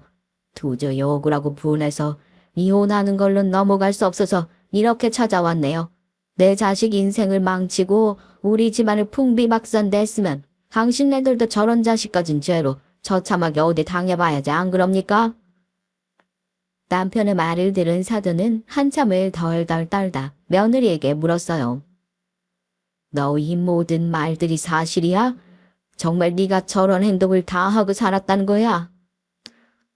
아니야, 아빠. 오해가 있어. 나 알잖아, 아빠. 딸이 그럴 리가 없잖아. 저 사람들 말고 내 말이 믿어줘야지, 아빠는. 바로 그때 사돈은 며느리를 향해 뺨을 후려쳤고 순식간에 정적이 흘렀습니다. 한참 정적이 흐르던 중 사돈의 곡소리가 나더군요. 죄송합니다. 죄송하다는 말밖에 드릴 말씀이 없어서 더 죄송합니다. 잘난 자식인 줄 알고 알아서 잘한다고 생각해서 부모인 저희가 신경을 안 써서 이런 일이 벌어진 것 같습니다. 얘는 오늘부로 제 딸도 자식도 아니고 버릴 겁니다. 그러니 저 애한테 죗값을 치를 수 있도록 엄벌을 받게끔 해주세요. 저렇게 망가진 이상 부모인 저희 말을 듣지도 않을 것이고 사회에서 심판하는 게 맞겠습니다. 사돈의 대답은 예상 외의 답이었어요. 아무리 그래도 자식을 버리는 부모가 어딨냐고 하지만 정말 자식을 그대로 버리셨죠. 심각성을 이제야 깨달은 며느리의 추태는 이제부터 시작이었습니다. 바닥에 주저앉아 기어다니며 제 아들을 바짓가랑이로 붙잡고 그러더군요. 너무 내가 잘못했어. 내가 정신이 잠깐 나갔었던 것 같아. 나 정말 이런 여자 아닌 거 잘 알잖아. 정신 차리고 다시 여보 옆으로 갈게. 우리 신혼 때 좋았잖아. 그렇게 어머님 아버님께도 내가 다시 잘할게. 그러니까 나 버리지 마. 응. 당신 없으면 내가 어떻게 살아. 그래도 우리 부부잖아. 당신 나 사랑하잖아. 사랑이라고 했니 너 지금. 넌 그 마음을 이용해서 네가 원하는 걸 다 얻어낸 독한 여자야. 그뿐이야. 어떻게 네 부모까지 속이며 두 얼굴 가면 쓰고 살았어? 난 이제 네가 싫은 게 아니라 소름이 끼쳐. 어떻게 너라는 사람을 와이프로 두고 살았는지, 사랑을 했던 건지, 모든 지난 날에 나 자신을 지워버리고 싶다고. 그러니까 입 다물고 앞으로 벌어질 상황들 대처나 잘해. 그게 무슨 말이야. 당신이 나 없이 어떻게 산다 그래? 내가 잘한다고 하잖아. 잘한다고 했잖아. 며느린 악에 받쳐 소리까지 지르며 아들에게 매달렸어요. 그러나 거들떠보지도 않는 아들의 완강한 모습에 며느린 한참을 울다 쭈뼛거리더니 상간남에게로 가더군요. 자기는 나 안 버릴 거지? 내가 지금 누구 때문에 이 꼴인데. 설마 나 버리는 거 아니지? 맞지? 대답 좀 해. 그러고 서 있지만 말고. 네가 10년을 넘도록 날 이렇게 만들었잖아. 너 없이 아무것도 못하게 만들었으면 네가 책임져야지. 이 정도로 네가 최악인 줄 몰랐다. 너 나한테까지 거짓말했잖아. 남편이랑 이혼 소송 중이라며. 지금 내용 들어보니 전혀 다른데? 난 네가 이혼 소송 중이라고 해서 만난 거고 그 시간이 2년이 넘도록 길어지는 싸움이라고 해서 만난 거야. 아무 문제 없이 결혼 생활 중이었으면 난 너 안 만났어. 내가 미쳤어? 유부녀를 건드리게. 넌 나한테 딱 그 정도였지. 그 이상은 아니었다. 내가 10년을 넘도록 알고 지낸 네가 맞는지 의심스럽다. 이제 우리 그만하자. 다들 나보고 어쩌라고? 내가 뭘 그렇게 잘못했는데 내가 뭘. 며느린 그야말로 미친 사람 같았습니다. 그 와중에 상간남에게도 거짓말을 하고 관계를 유지했던 터라 며느린 모두에게서 하루아침에 버림을 받게 됐어요. 상간남도 모든 걸 알고 있는 한통속이라 생각을 했는데 이혼 소송이 2년이 넘도록 길어진다는 말을 믿고 관계를 시작한 거라 딱히 할 말은 없었습니다. 사도는 끝까지 고개를 숙여 사과를 했고 그렇게 돌아왔어요. 그럼에도 여기서 끝내지 않고 저희가 할 수 있는 것은 모두 다 했어요. 상간남으로 상대를 고소해버렸고 며느리의 밥줄을 끊어버렸죠. 10년이 넘도록 저 남자를 만날 만큼 한 가지에 굉장히 몰두하고 집중하는 며느리였습니다. 직장도 마찬가지로 한 곳에 들어가 정착하며 오래도록 본인의 커리어를 쌓았었죠. 그래서 남편은 가장 소중한 것들을 모두 잃게 만들 것이란 의지에 불타 직장을 건드렸습니다. 며느리가 종사하던 곳 자체가 굉장히 소문이 빠른 곳이라 이미지 관리에 힘을 써야 했거든요. 처음엔 사내 게시판을 통해 이 모든 사실을 폭로했고 이어 회사에 찾아가기도 했습니다. 너 왜 전화 안 받니? 네가 전화 안 받으니까 내가 여기까지 찾아올 수밖에 없잖아. 다른 남자애 갖고 유산한 걸로 오만 생색을 다 부리고 부모 없다고 거짓말을 하질 않나. 상간남한테도 내 아들한테도 버림받는 상황이라 정신이 없니? 그래도 전화를 하면 받아야지. 네가 자꾸 소장을 안 받으니까 내가 번거롭잖아. 네가 피한다고 해서 이 모든 게 해결될 것 같아? 너 결혼 전에 애 낳은 것도 결혼 목적도 시댁 돈 뜯으려 한 거고 너 사기꾼이야. 알지? 일부러 남편은 두서없이 며느리가 했던 모든 만행을 다시금 읊으며 대화를 했어요. 며느리는 안절부절 못하며 남편을 막으려 했지만 그럴 수 없었습니다. 결국 회사인 순식간에 며느리의 일이 입방아에 오르기 시작했고 모두가 따가운 눈초리로 쳐다봤어요. 그러던 중 높은 사람이 남편 앞으로 찾아와 대화를 했습니다. 지금 하셨던 모든 일을 이유진 씨가 벌인 일이 맞다는 거죠? 사실 체크가 너무 중요해서 선뜻 말씀을 못 드리겠거든요. 네, 맞습니다. 저 이유진이가 모두 벌인 일이고 본인 집을 포함해 새 집을 풍비박산시키고 뻔뻔하게 이 일을 다니네요. 저희한텐 그만두었다고 해서 이 일을 다시 다니는 줄도 몰랐거든요. 굉장히 심각한 사안으로 받아들이고 있고 회사 측에서도 조치 취하겠습니다. 다만 다른 직원들은 업무를 하는 곳이라 자리를 비워주시면 감사하겠습니다. 그렇게 며느리에게 그나마 남아있던 동아줄까지 싹 잘라버리고 말았어요. 본인 짐도 하나 제대로 못 챙기고 그렇게 쫓겨난 며느린 오갈 곳도 없어서 정신을 못 차리고 살았습니다. 그럼에도 이 동네엔 떠나지 않아서 내내 눈에 보였죠. 하루는 술을 잔뜩 먹고 길거리에 앉아서 울었습니다. 난 왜 이렇게 못났을까? 세상의 모든 사람들이 저렇게 잘 사는데 나만 왜 그럴까? 아니 나는 왜 살까? 앞으로 내가 살 수 있을까? 며느리는 한참을 홀로 떠들다 그렇게 술에 취해 뻗었죠. 며느리와의 모든 악연은 저걸 끝으로 소식조차 듣지 못하고 살았어요. 아들에겐 너무 큰 트라우마이고 부모인 저희 역시 기억하기도 싫어서 따로 떠올리지도 않았습니다. 그로부터 4년이 흐른 최근에서야 며느리 소식을 알게 됐어요. 한동안 서로 바쁘고 힘들어서 가족 여행을 못 떠났던 저희 가족은 강원도 한적한 곳으로 여행을 가게 됐죠. 가끔씩 바다를 보며 속이 뻥 뚫리고 기분이 좋아지니 말이죠. 아들은 그 이후 4년간 운동을 아주 열심히 해서 몸을 만들어 사진을 찍기도 하고 원래 본인이 하던 일에선 좋은 성과를 거두며 지냈습니다. 물론 나이만 먹어가는 아들이 짠하고 아쉬워 다른 짝을 만나길 바랐지만 본인이 아직 원치 않는 것 같아서 별말 안 했었죠. 그런데 가족여행을 가서 저녁을 먹을 때 아들이 슬쩍 나가서 전화를 하더니 누군가를 데려오더라고요. 하루 새 며느리였습니다. 어떻게 소개를 해드릴까 참 고민을 많이 했는데 이 사람이랑 여기서 서로 마음을 제대로 확인하고 앞으로 쭉 미래를 함께 하기로 했거든요. 분명 두 분이 좋아하실 거라 생각해서 저희끼리 깜짝 서프라이즈를 했는데 놀라셨죠? 저 이 사람이랑 결혼하려고요. 아들의 말에 저희 부부는 깜짝 놀랐지만 주책맞게 전 눈물이 났어요. 평생 저렇게 상처받고 홀로 살 줄 알았던 아들이 정말 참한 며느리를 데려와 결혼을 하겠다고 하니 감사하더라고요. 심지어 초혼인 며느리인 아들이 받았던 상처, 저희 부부가 받았던 상처까지 헤아리는 마음씨를 가지고 있었습니다. 더 말할 것도 없이 너무 고맙구나. 그냥 이렇게 준비도 없이 예고도 없이 만났지만 마음이 참 편하고 눈물이 나는 게 우리가 인연인 것 같다. 두 사람이 뭘 어떻게 하고 살든 두 사람 몫이지만 그저 서로의 신뢰에 어긋나는 일만 하지 말고 살았으면 한다. 그렇게 아들은 오랜만에 떠난 여행지에서 새 출발을 예고했고 남은 2일간의 여행을 새 며느리와 함께 했어요. 마지막 날 저녁은 조금 허름하지만 현지 맛집이라고 해서 찾아갔죠. 그야말로 여행의 마지막 날이지만 저희 가족에겐 너무 특별한 여행이라 뭘 하든 행복했어요. 음식을 주문하고 한참 수다를 떨던 중 추가 주문을 하려고 직원을 불렀는데 글쎄 전 며느리가 아니겠어요?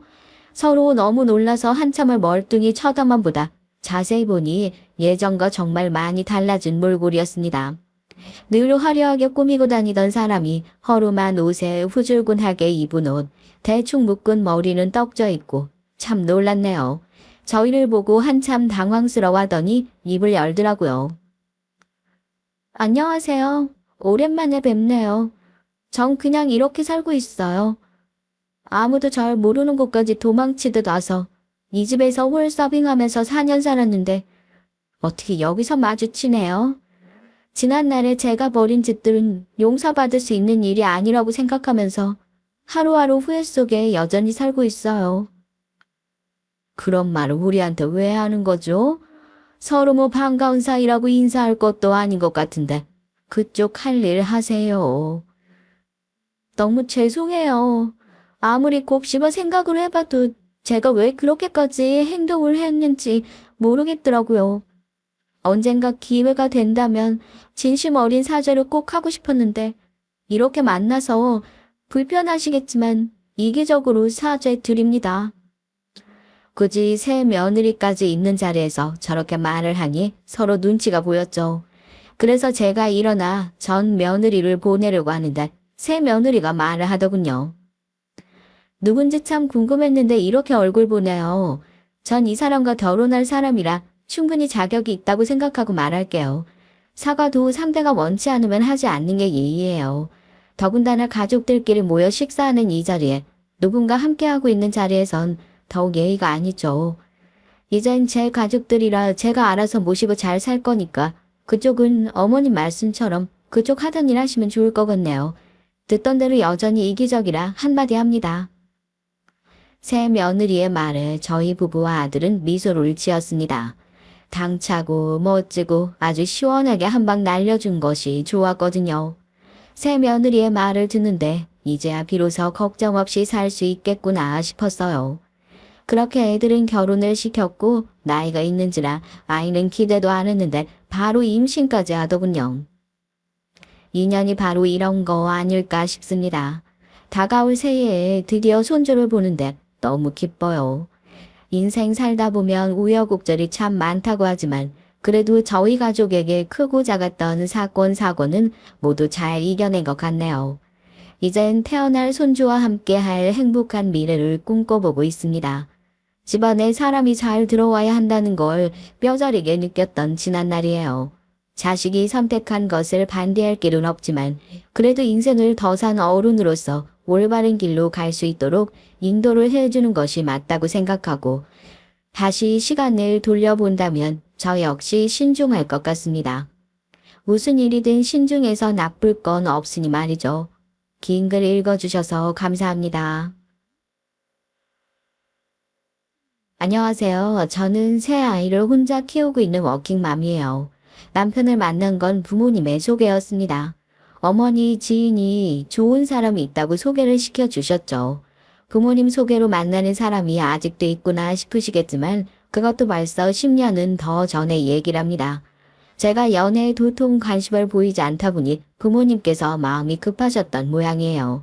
하여튼 남편은 재미있고 다정하고 좋은 사람이었습니다. 그땐 말이죠. 제가 처음 만났던 남편은 정말 너무 좋은 사람이었어요. 좋다 못해 뒤통수를 쇼도 없이 맞고 다니는 그런 남자였죠. 그걸 좀 더 일찍 알았더라면 좋았을걸. 전 남편이 결혼 전부터 저 몰래 친구들에게 돈을 빌려준다거나 보증을 섰던 것으로 돈 문제가 끊이지 않았다는 걸 전혀 몰랐거든요. 알고 보니 시부모님께서 수습을 해준 것도 한두 번이 아니었더라고요. 저희 어머니께선 동네 시장에서 작은 분식집을 운영하셨어요. 제가 기억하는 어머니의 모습의 배경엔 늘 그 분식집이 있었고요. 결혼하고 얼마 되지 않아 어머니께서 지병으로 더 이상 분식집을 운영할 수 없게 되면서 그 분식집을 어떻게 해야 하나 가족들 사이에 말들이 많았습니다. 남동생은 그냥 팔아버리자고 했지만 어머니께서는 무척 서운해하셨어요. 저 역시도 어머니와 같은 마음이었고요. 그래서 전 용기를 내서 분식집을 계속해서 운영하고 싶다고 말했죠. 남편은 제가 원하는 일이라면 언제든 응원한다고 말하며 제 편을 들어줬지만 남동생 반응은 냉담했습니다. 절대로 잊을 수 없는 일이라는 식으로 말이요. 그 사를 어떻게 들어갔는데 누나는 아쉽지도 않아? 누나 미쳤어. 갑자기 분식집은 무슨 분식집이야. 그리고 요즘 누가 시장에 온다고 그냥 더 떨어지기 전에 팔자니까. 남동생 말이 틀린 건 아니었죠. 비록 그 시장이 크고 유명한 곳이라 장날이 되면 사람들이 모인다곤 하지만 그래도 시장보단 다들 마트를 이용하는 분위기잖아요. 하지만 전 고집을 부려 분식집을 운영하겠다고 했죠. 결국 남동생과 딱 6개월만 해보고 안 된다 싶으면 바로 그만두겠다고 약속을 하고는 겨우 시작할 수 있었습니다. 어머니의 손맛을 배우는데 많은 시간이 필요하진 않았어요. 전 머리부터 발끝까지 아버지를 빼다 박았다는 말을 많이 들었지만 딱 하나 어머니를 닮은 것이 있다면 바로 손이었어요. 손으로 하는 것들은 재주가 좋았거든요. 우리 애들 어릴 때 옷의 80%는 다 제가 만들어 입혔을 정도니까요. 그렇게 시작한 분식집은 의외로 인기가 좋았습니다. 동네에서 오래 장사를 한 곳이다 보니 오며 가며 어르신들이 많이 찾아주기도 하셨지만 시장 맞은편에 학원들이 많아서 배고픈 학생들도 꽤 많이 왔고요. 얼마 버티지 못할 것이란 남동생의 말이 무색하게 분식집은 멀쩡하게 잘 돌아가고 있었답니다. 찾아주는 손님이 맛있게 먹어주는 모습을 보면서 점점 더 분식집에 욕심이 생기기 시작했고요. 당시 유행한다는 것들을 배워서 메뉴판을 채우기도 했고 스스로 이런저런 레시피를 구상해서 만들어 보기도 했고요. 남편은 그런 절 참 많이 도와줬어요. 마감 시간에 맞춰 저를 데리러 와선 가게 정리하는 걸 도와주는 건 기본이고 새로 메뉴를 만들 때마다 먹어보면서 이런저런 피드백을 주기도 했죠. 남편과 트러블이 생긴 건 분식집을 시작한 지 얼마 지나지 않아서였습니다. 빨래를 돌리려고 주머니를 정리하는데 종이 하나가 나오더라고요. 꼬깃꼬깃 접혀 있었죠. 이게 뭔가 싶어서 보니까 고깃집 전단지더라고요. 문제는 뒷면이었습니다.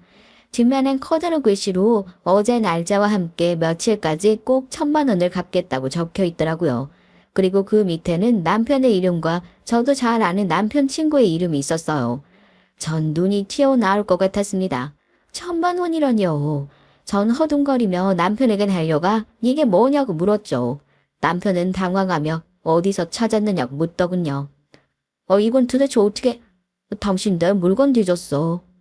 뒤지긴 뭘, 빨리 하려고 보니까 주머니에 들어있던데요? 당신 돈 빌려줬어요? 1,000만 원이나? 아, 별일 아니야. 당신 몰라도 되는 일이야. 아니, 이렇게 큰 돈을 빌려줬는데 내가 몰라도 된다니 무슨 소리예요? 당신 돈이 어디 있어서 돈을 이렇게 빌려준단 말이에요? 내가 벌어둔 돈인데 뭐 어쩌라고. 지금 당신 허락이라도 받으란 말이야. 전 어처구니가 없었죠.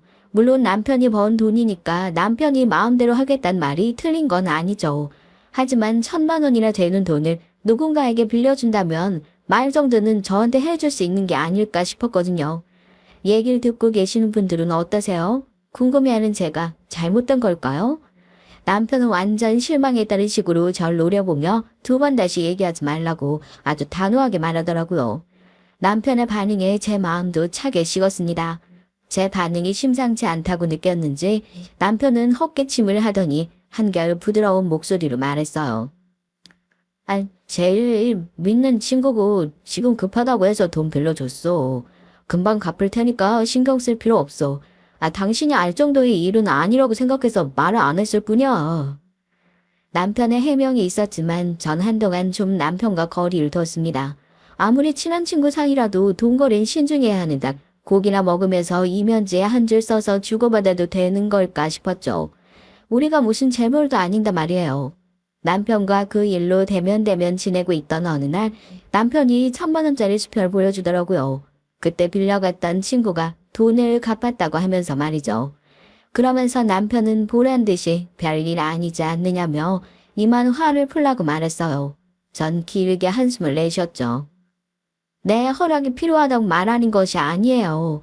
그저 이런 일이 있으면 나하고 상의를 좀 하자는 거죠. 당신 어떻게 생각할지 모르지만 내 기준에선 1,000만 원이 이렇게 쉽게 빌려주고 받을 수 있는 돈은 아니라고 생각했거든요. 알았어. 다시는 당신이 신경 쓸 일은 안 만들게.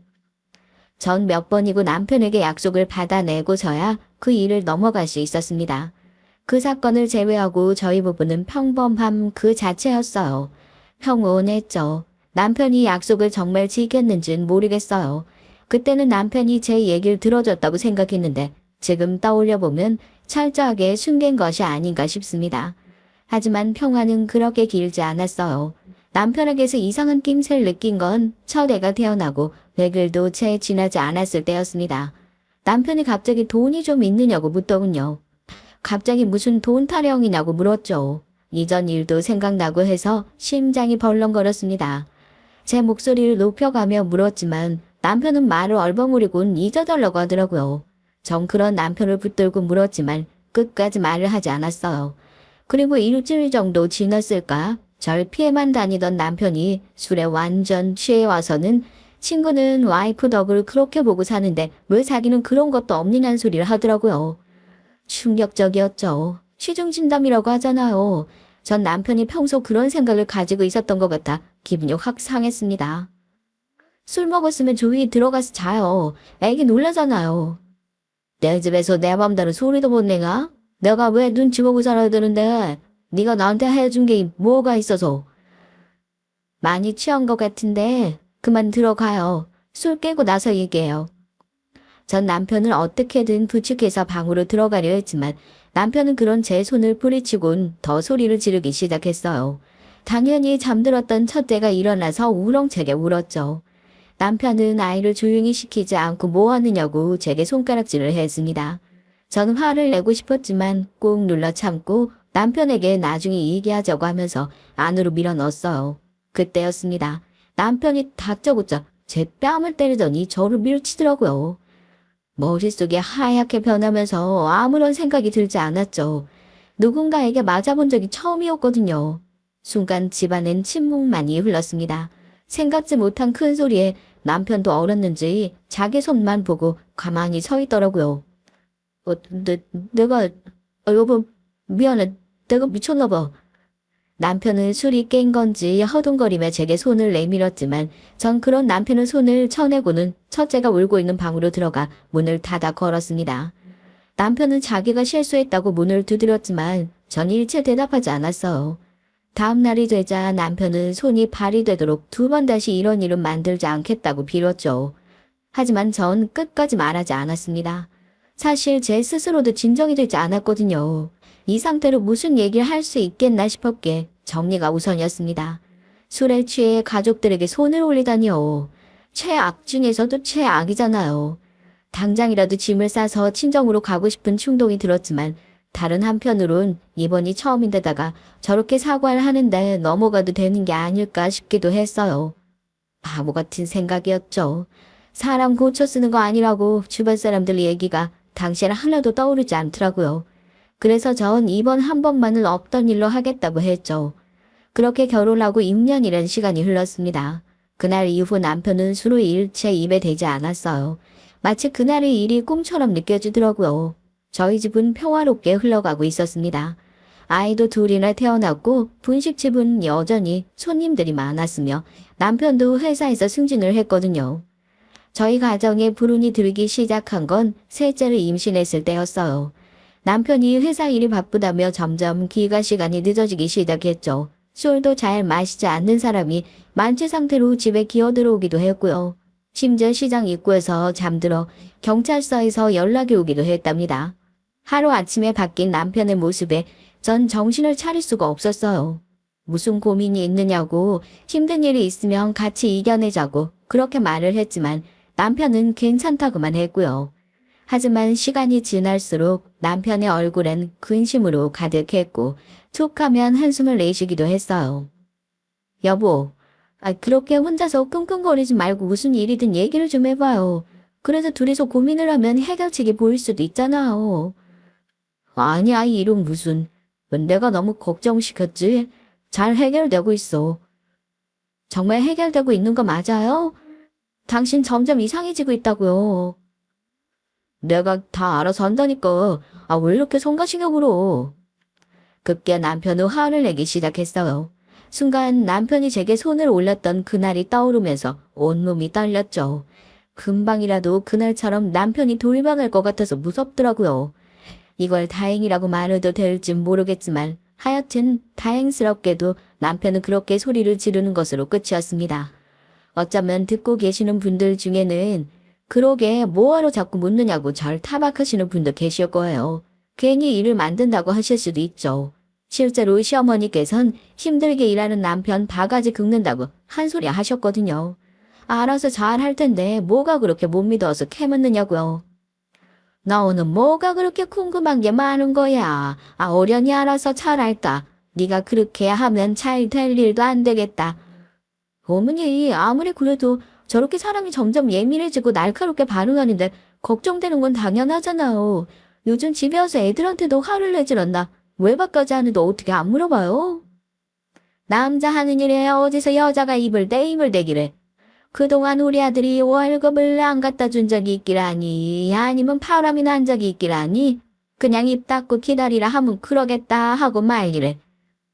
월급이요?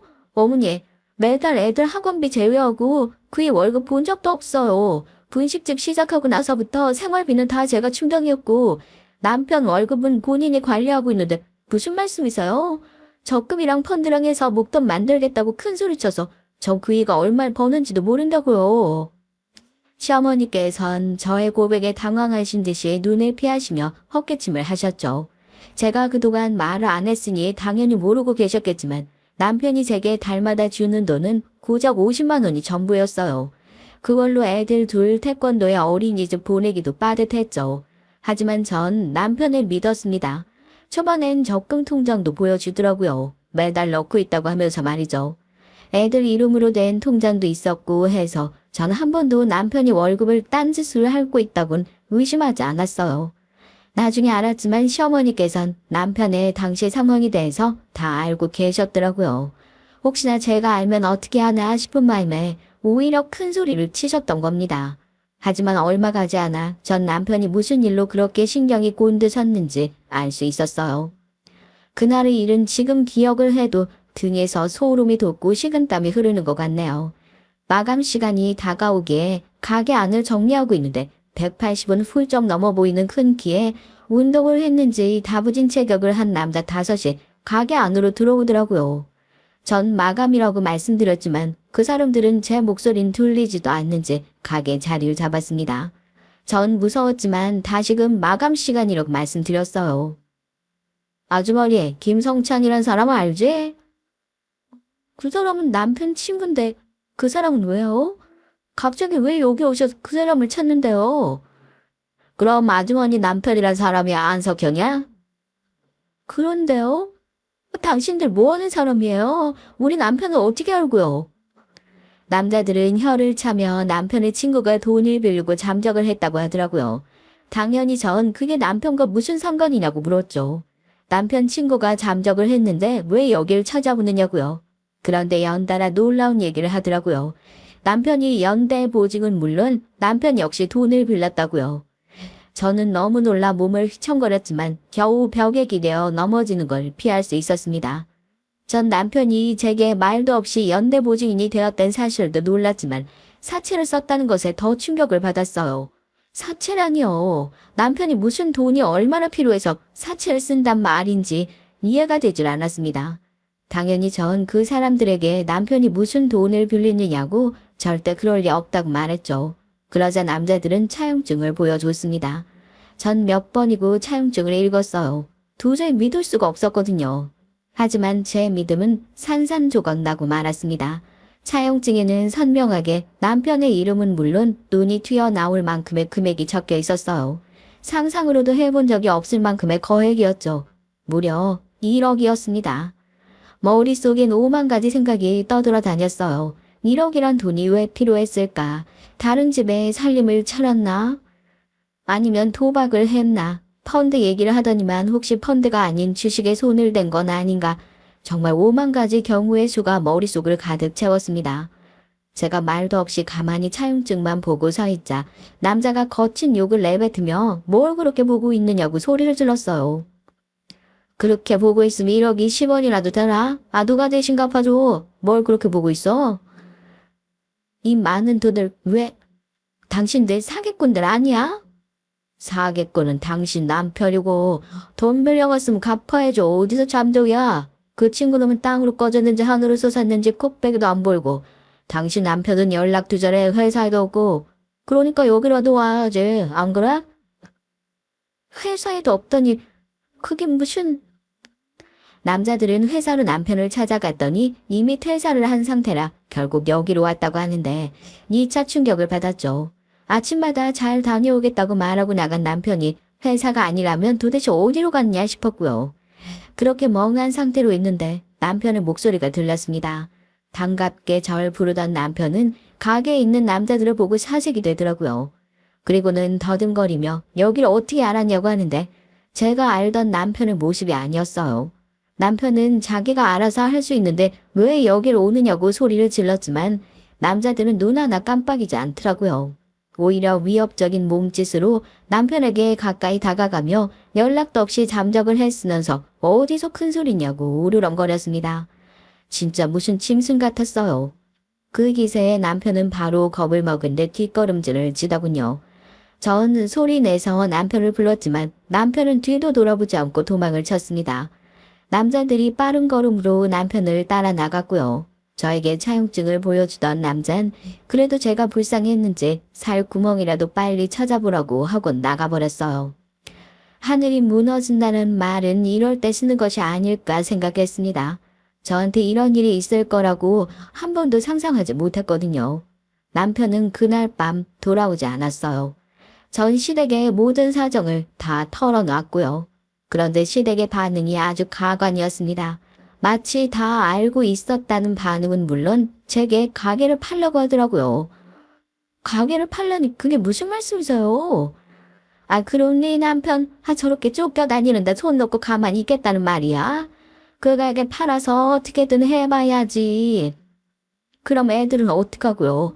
설사 돈을 갚아도 그 다음은 어떻게 먹고 살려고 그런 말씀을 하세요? 우리 아들이 너무 착해서 벌어진 일 아니냐. 능력이 없는 것도 아닌데 뭐가 걱정이야.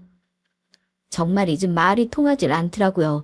전 죽어도 그렇게는 못한다고 딱 잘라 말했습니다. 시어머니께서 남편이 얼마나 제게 잘했는데 이럴 수 있느냐고 길길이 날뛰셨지만 전 차라리 이혼을 하겠다고 했어요. 제가 이혼이란 말을 할 것이라고는 생각지도 못했다는 듯 시어머니께선 저를 향해 손가락질을 하면서 거친 욕을 내뱉더군요. 시어머니께 말로는 그렇게 했지만 저도 이혼까지 생각한 건 아니었습니다. 다른 방법을 찾아보고 있을 뿐이었어요. 그런데 남편이 아이들 이름으로 만들어둔 적금을 모조리 해약했다는 사실을 알고 난 뒤론 무조건 이혼을 해야겠더라고요. 제가 들어둔 적금까지 하나도 남기지 않고 다 해약하는 바람에 제게 남은 건 분식집과 제 명의로 낸 통장의 돈, 그리고 얼마 안 되는 현금이 전부였습니다. 남편을 찾지 못했는지 매일같이 남자들은 분식집으로 찾아왔어요. 시장엔 온갖 소문들이 다 돌았죠. 남자들은 남편을 내놓지 못하겠으면 돈이라도 달라고 난리를 쳤고요. 제가 할 수 있는 일이라고는 모른다는 말과 돈은 남편에게 받으라는 말뿐이었습니다. 남자들의 행동이 점점 거칠어지자 시장 상인들도 겁을 먹은 듯 슬슬 절 피하기 시작했어요. 상황이 이렇게 점점 최악으로 흘러가다 보니 친정에도 소식이 전해졌습니다. 남동생은 당장이라도 남편을 잡아오겠다고 성화였고 어머니는 다 자신의 탓이라며 한숨을 내쉬셨어요. 그렇게 저희는 공포 속에서 시간을 보내야 했습니다. 산딸은 다가오는데 달라지는 건 아무것도 없었어요. 그 사이에 시름시름 앓으시던 어머니마저 돌아가시자 정말 이제 죽을 것 같더라고요. 이곳이 지옥인가 싶을 정도였습니다. 상황이 달라진 건 결혼 생활 동안 얼굴 한번 본 적 없는 신우가 절 찾아오면서부터였어요. 결혼식 날에 잠깐 얼굴 본 것이 전부인 신우는 갑자기 자신이 도와줄 테니 이혼 소송을 하라고 하더군요. 무표정한 얼굴을 한 신우인 어머니가 돌아가셨다는 얘기를 듣고 도저히 이대로 있을 수 없겠다 싶어서 왔다고 말씀하셨죠. 그러면서 제게 법정에 나올 일도 없게 자신의 선에서 해결할 테니 깔끔하게 정리하고 새 인생 살라고 하더라고요. 옳게 내가 해줄 수 있는 일은 고작 옳게 호적 정리밖에 없어. 진짜 미안한데 앞으로 태어날 아이도 그렇고 다 옳게가 책임져야 할 거야. 양육비 이런 건 기대도 하지 말고. 이미 영 끊고 살고 있어서 그냥 모른 척 하려고 했는데 이대로 가다간 옳게만 죽어날 것 같아서. 엄만 하늘이 무너진다고 해도 그놈 편만 들 테니 그냥 여기서 끝내고 옳게라도 살자. 당황한 절 가만히 보던 신우인 제 손을 굳게 쥐고는 앞으로 시댁에서 어떻게 나오든 귀 닫고 살라고 했어요. 그렇게 전 남편과 6개월 만에 이혼을 했고 서류상으로 남남이 되면서 더 이상 남자들도 찾아오지 않게 됐습니다. 하지만 제겐 갓 태어난 막내와 아직 어린 두 아이가 있었고 이 아이들과 살아가야 한다는 현실이 남았어요. 정말 죽을 만큼 열심히 살았습니다. 몇 번이고 찾아와 자기 아들을 잡아먹었다고, 자기 아들이 저 때문에 고생한다고 시장에 떠나가라 외치는 시어머니의 등살을 겨우 견뎌가며 버텼죠. 아이들이 아니었다면 그렇게 버티지 못했을 겁니다. 하지만 하늘도 무심하시지. 어렵게 산을 하나 넘었더니 더 큰 산이 제 앞에 떡하니 버티고 있더라고요. 바로 막내였죠. 막내는 태어날 때부터 몸이 약했어요. 아이를 가졌을 때 남편의 일로 아이에게 신경을 못 써준 것이 원인이 된 것 같아 자주 알아눕는 막내를 볼 때마다 죄책감이 들었죠. 10손가락 깨물어서 안 아픈 손가락 없다곤 하지만 막내는 제게 다른 의미의 아픈 손가락이 됐습니다. 병원을 제 집처럼 드나들면서도 씩씩하게 커가는 막내를 보면서 얼마나 남몰래 울음을 삼켰는지 셀 수도 없어요. 그렇게 아프던 막내는 결국 10살이 채 되지 않아 병원 신세를 져야 했습니다. 심장에 문제가 생겨 수술을 해야 한다고 하는데 어렵고 까다로운 수술이라 큰 병원에서도 쉽지 않을 것이라고 하더군요. 거기다 순번도 있어서 한참을 기다려야 한다고 하셨죠. 하지만 날이 갈수록 막내의 상황은 나빠졌습니다. 이러다 큰일이 날 것만 같아 미칠 것 같더라고요. 그리고 실제로도 위험한 고비를 몇 번이고 넘겨야만 했고요. 전 하루하루를 피말리는 기분으로 살았습니다. 가게는 이미 예전에 문을 닫았고요. 전 그저 오늘 하루 막내가 잘 버텨주기를 바랄 뿐이었어요. 이렇게 앞이 보이지 않던 날들이 이어지던 어느 날이었습니다. 제가 절대 잊을 수 없는 날이기도 한 그날은 저녁부터 막내 상태가 심상치 않더라고요. 시간이 흐를수록 점점 더 상태가 악화됐고요. 아무리 아파도 입 밖으로 아프단 소리를 잘하지 않던 막내가 그날따라 너무 힘들고 아프다는 말 몇 번이나 하더라고요. 심장이 덜컥 내려앉는 기분이었죠. 이대로 막내가 어디론가 갈 것만 같았어요. 밤이 되자 막내는 의식을 잃었습니다. 중환자실 밖에서 발만 동동 구르고 있는데 갑자기 의료진들이 뛰어들어가더니 막내를 데리고 나오더라고요.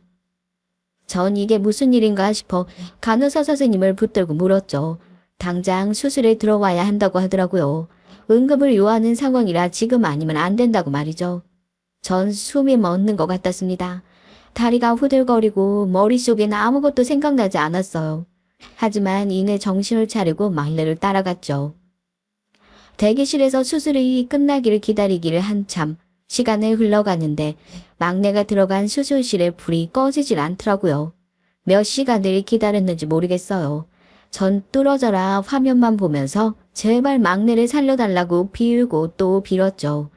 이윽고 불이 꺼지고 의사 선생님께서 나오셨습니다. 손이 덜덜 떨리기 시작했어요.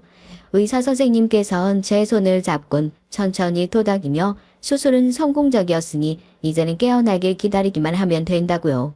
전 몇 번이나 되물었습니다. 그 말이 정말이냐고요. 의사 선생님께서는 고개를 끄덕이시며 조금만 더 힘을 내라고 하더라고요. 전 의사 선생님의 손을 붙들고 몇 번이나 허리를 숙여 감사의 인사를 전했습니다. 감사합니다. 정말 감사합니다. 어려운 수술이라고 들었는데 이렇게 살려주셔서 정말 감사드려요. 제가 더 감사드리죠. 덕분에 제가 여기까지 올 수 있었는데요.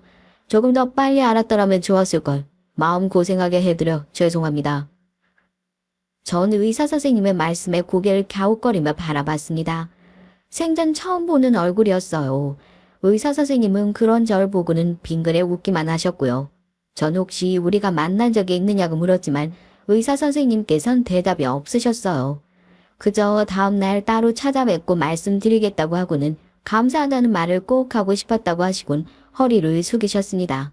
당황한 제가 허둥거리며 같이 허리를 숙였다 들어보니 의사 선생님께서는 이미 가버리셨더라고요. 머릿속에 온통 물음표로 가득했지만 전 그저 막내가 살아있음에 감사하기로 했어요. 저의 의무는 다음날 쉽게 해결이 됐어요.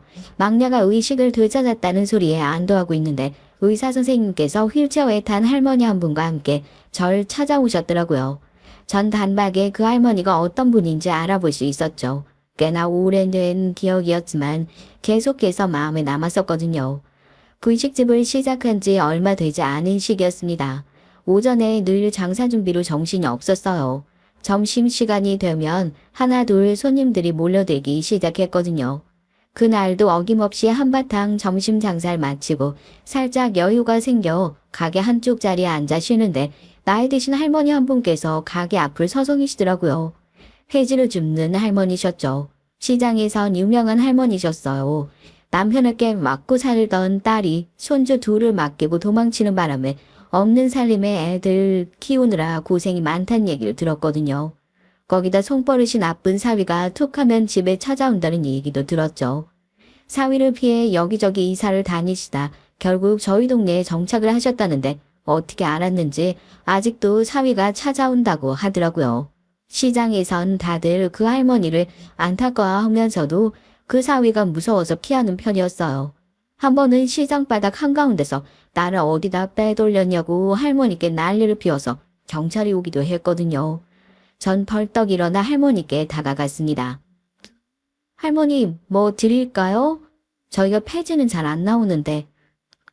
아니야, 네 할머니, 뭐 필요한 거 있으세요? 저기, 떡볶이 말이야. 혹시 500원어치도 팔어? 저희 분식집에선 떡볶이 1인분이 2,000원이라 500원어치를 팔 리가 없었죠. 그런데 할머니 얼굴을 보고 있자니 그렇게는 팔지 않는단 말이 전혀 나오질 않더라고요. 전 당연히 된다고 말씀드리면서 슬쩍 무슨 날이냐고 물었죠. 사실 매번 가게 앞을 지나가면서도 할머니께선 눈길만 주실 뿐 한 번도 사가신 적이 없었거든요. 할머니께서 오늘 둘째 손자 생일인데 손자가 제일 좋아하는 게 다른 집도 아닌 우리 집 떡볶이라 그거라도 사주고 싶다고 하시더라고요. 오늘 영 머리가 시원치 않아서 그래서 500원어치라도 좀 살 수 있을까? 안 될 게 뭐 있어요. 오늘 손주 생일이시구나. 그럼 제가 제일 맛있어 보이는 놈들로 골라볼게요. 아유, 괜찮겠어? 아유, 미안해. 진짜 내가 다음에는. 아유, 할머니, 그런 말이 어딨어요. 우리 집 떡볶이 좋아해 준다는데 제가 다 기분이 좋네요. 전 1인분이 조금 넘는 양을 꾹꾹 눌러 담았죠. 그리고 튀김도 몇 개 넣었고요. 할머니께선 뭘 그렇게 많이 주느냐고 하얗게 질린 얼굴로 그렇게 팔아선 안 된다고 하셨지만 전 넉살 좋게 생일 선물이라 생각하고 받아달라고 했죠. 할머니께선 금방이라도 눈물을 쏟을 것 같은 얼굴을 하시며 고맙다고 하시곤 몇 번이나 허리를 숙이고 가셨어요. 전 할머니 인사를 받는 것이 민망했지만 기분은 좋았죠. 그런데 다음 날부터 예상하지 못한 일이 벌어졌습니다.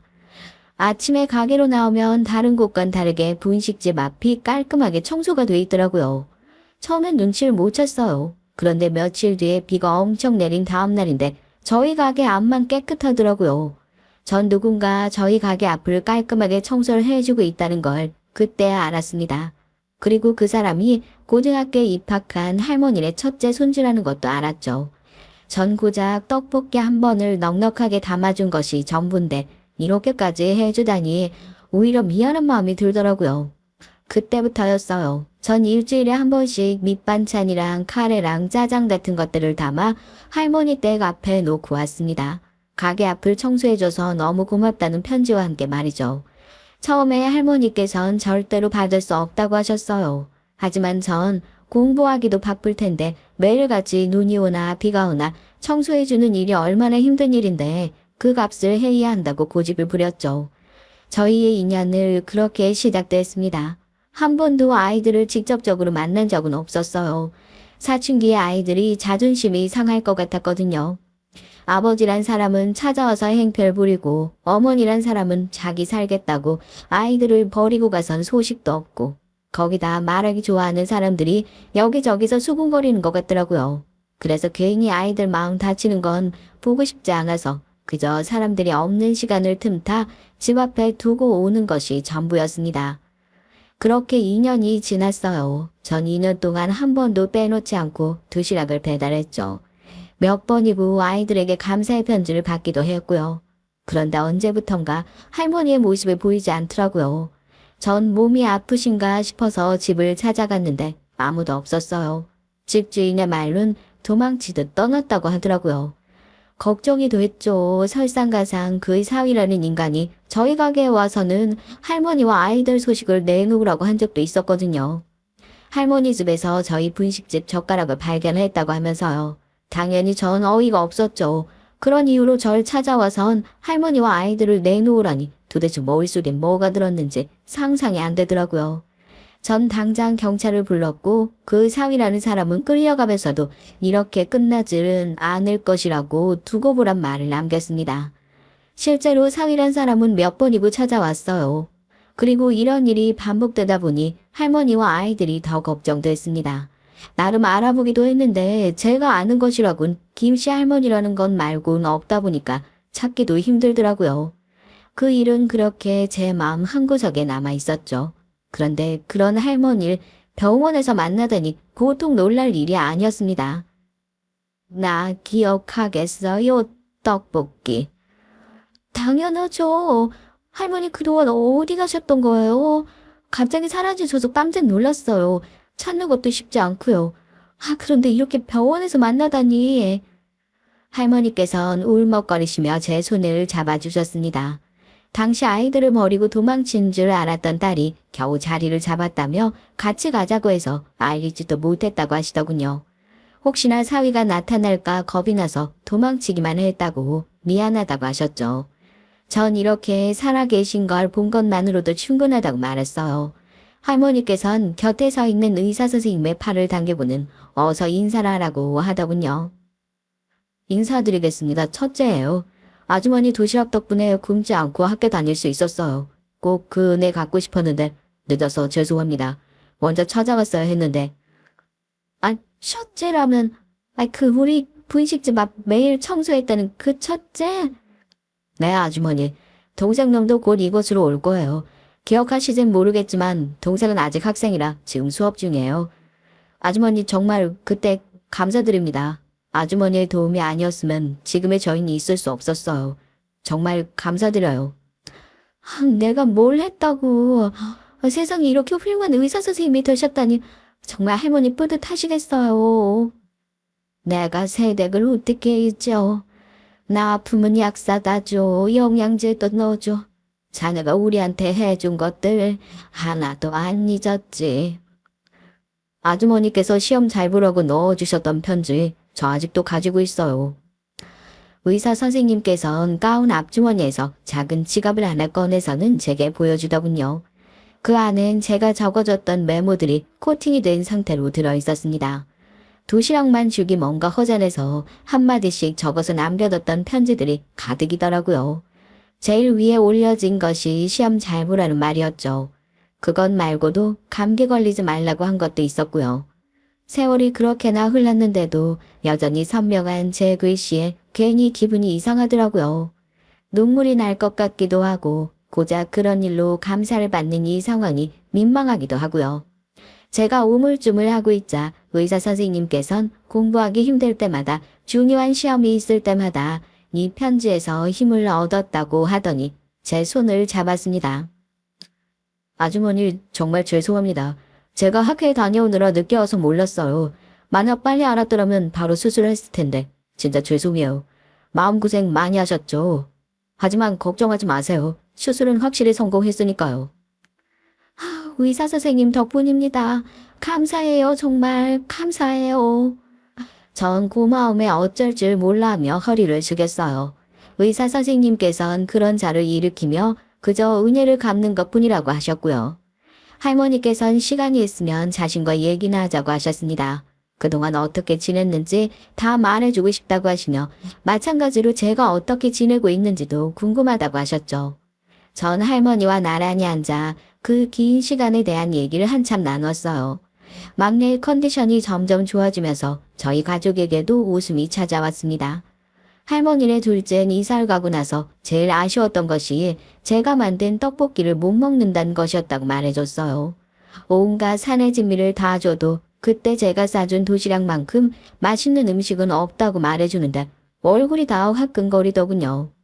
전 할머니와 두 사람을 집으로 초대해 식사를 대접하기로 했습니다. 그렇게 저희는 자연스럽게 가족처럼 지내게 됐죠.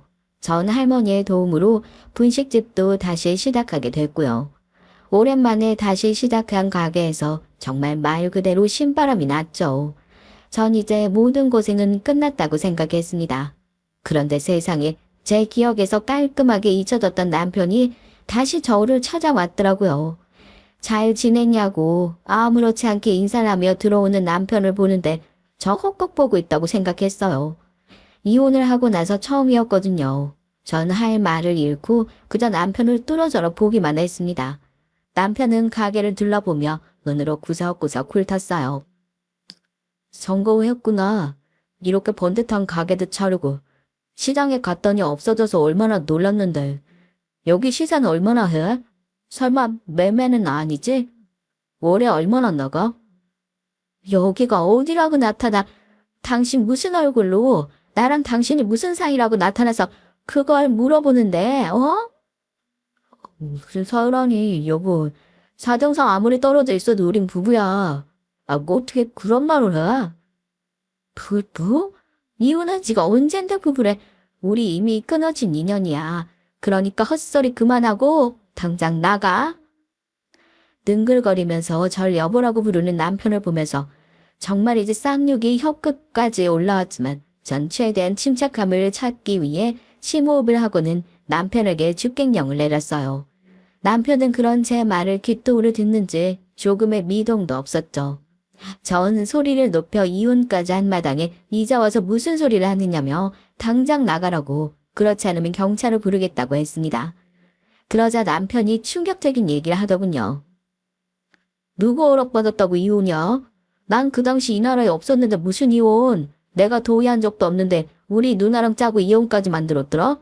그럼 당연히 무효지 그건. 바로 소송할 거야. 난 절대 당신이랑 헤어질 생각 없거든.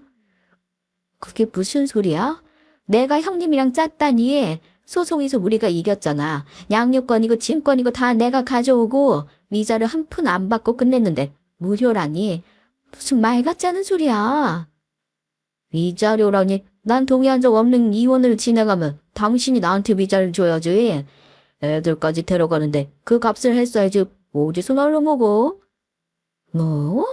날로? 지금 말 다 했어? 당신 그러고 나머지야? 오지게 애들 두고 그런 말을 해? 당장 끌어내기 전에 나가. 오늘은 첫날이니까 이대로 가겠는데 당신 내가 이대로 넘어가길 바라면 그 값을 제대로 내야 할 거야. 지난 시간 동안 밀린 위자료 내가 다 받아낼 테니까. 남편은 기세등등하게 자기가 할 말만 하고는 나가버렸어요. 전 후들거리는 다리로 비틀거리며 가게 입구로 가서는 들고 있던 소금을 한 줌 뿌렸습니다. 남편이 아니라 제겐 재앙이나 다름없었거든요. 전 머리가 멍해지고 눈앞이 흐려지는 것 같았어요. 전 급하게 가게를 정리하고 집으로 들어가 누웠습니다. 이 일을 어떻게 해야 좋을지 아무리 머리로 굴려봐도 모르겠더라고요. 남편에게 돈을 주고 끝내고 싶은 마음도 들었지만 제게 그만큼의 돈이 있을 턱이 없죠. 지금 시작한 분식집도 할머니의 도움에 대출까지 받아 겨우 마련한 것이고 가게도 이제 흑자로 돌아서는 중이었는데 무슨 수로 제가 돈을 마련할 수 있겠어요. 아이들은 무슨 일이 있냐고 물었지만 전 그저 몸살 기운이 있다고 말하곤 방에 들어가 벽만 보고 있었습니다. 그때였어요. 밖에서 소란스러운 소리가 들리더니 할머니네 둘째가 문을 살짝 열곤 저를 불렀습니다. 분식집에 갔다가 닫힌 문을 보고 왔다고 했죠. 전 할머니네 둘째가 로스쿨을 다니고 있다는 생각에 지푸라기라도 붙잡고 싶은 마음으로 낮에 있었던 얘기를 꺼냈습니다. 아니나 다를까 할머니네 둘째는 남편 욕을 하며 길길이 뛰더라고요. 아니 이모 그걸 그냥 뒀어요? 아 진짜 내 손에 걸렸으면 죽었어. 그놈 어떻게 애들의 안부는 묻지도 않고 뭐 위자료. 우리 아버지도 인간 아니었지만 그 새끼도 인간 되긴 글렀어요. 아, 이게 무슨 방법이 없을까? 이혼이 무효가 되면 뭐요? 이모, 이혼 다시 하면 되는 거죠. 그 인간이 한 짓 있는데 무슨 걱정이에요? 내가 형한테 얘기할게요. 형이 발이 엄청 넓으니까 도움이 될 거예요. 저도 선배들한테 좀 물어볼게요. 이모는 아무 걱정 마세요. 내가 그 인간이랑 다시 엮이는 일 없이 만들어 줄 테니까. 할머니네 둘째는 큰 소리를 치더니 저더러 오늘은 애들이랑 외식하고 오겠다고 하고 나가버렸습니다. 사람 마음이 참 이상한 것이 그 소리를 듣는데 벌렁거리던 마음이 가라앉고 안도감마저 들더라고요. 전 불안감에 흔들리는 마음을 다잡으며 아이들을 위해서라도 남편과 확실하게 매듭 짓겠다고 결심했답니다. 남편은 이후에도 몇 번이나 절 찾아왔어요. 결심을 단단히 한 전 마음대로 하라고 했죠. 이혼 무효 신청을 하겠다고 으름장을 놓는 남편을 보면서 상관없다고 대답할 정도였으니까요. 당당하게 나가는 제 모습에 오히려 남편이 당황하더라고요. 남편은 이대로 입 닫고 사라질 테니 위자료를 달라고 했지만 전 단호하게 선을 그었답니다. 제가 생각보다 너무 강하게 나가자 남편이 머쓱해진 얼굴로 물러나기도 하더군요. 하지만 그것도 잠시였어요. 남편은 몇 번이고 찾아와선 급기야 애들을 만나러 가겠다는 개소리도 서슴없이 떠들어댔습니다. 전 아이들 앞에 나서기만 해보라고 그때는 같이 죽자는 소리로 받아들이겠다고 소리를 질렀고요. 그러니까 내가 애들 앞에 나서는 것이 싫으면 그냥 위자료 주고 끝내자니까. 아 어차피 법정 가면 당신한테 불리해. 알라라 당신도. 상관없다니까. 가서 날 사기죄로 고소를 하든지 뭘 하든 마음대로 하라고. 난 당신한테 1원도 줄 수 없으니까 법대로 해. 내가 잘못했으면 그 죄값 치르면 그만이니까. 여기서 괜히 시끄럽게 굴지 말고 당신도 남자라면 입으로만 털지 말고 해보라고 자신 있게. 당신 이렇게 너무 후회하는 사람 결국 당신이야. 애들 생각은 안 해? 애들이 엄마 없이 어떻게 크라고. 아 내가 양보해 줄 테니까 그냥 합의하자. 합의는 무슨 합의? 당신 같은 인간 말종하고 무슨 합의를 해야 하는데 우리 이모가. 남편이 저를 살살 달래며 돈을 뜯어내려고 하는 그때 문이 열리고 사람들이 우르르 들어왔어요. 그중엔 의사 선생님도 있었죠. 전 이 상황이 어리둥절하기만 했어요. 의사 선생님은 남편을 가리키며 이 사람이라고 하더니 제 곁에 와선 괜찮으시냐고 묻더라고요. 전 떨리는 목소리로 이 사람들은 누구냐고 했죠. 경찰이에요, 이모. 이모한테 이따위로 하는 쓰레기가 어디 멀쩡한 인생 살아왔겠어요. 알아보니까 인간 보이스피싱으로 여기저기 돈 뜯어내더라고요. 그래서 바로 데려왔죠. 혹시 무슨 해코지라도 한 건 아니죠? 의사 선생님 말에 의하면 남편은 그 일이 있자마자 중국으로 갔다가 보이스피싱 그룹의 중간 정도의 직책을 가지고 한국으로 돌아왔다고 하더라고요.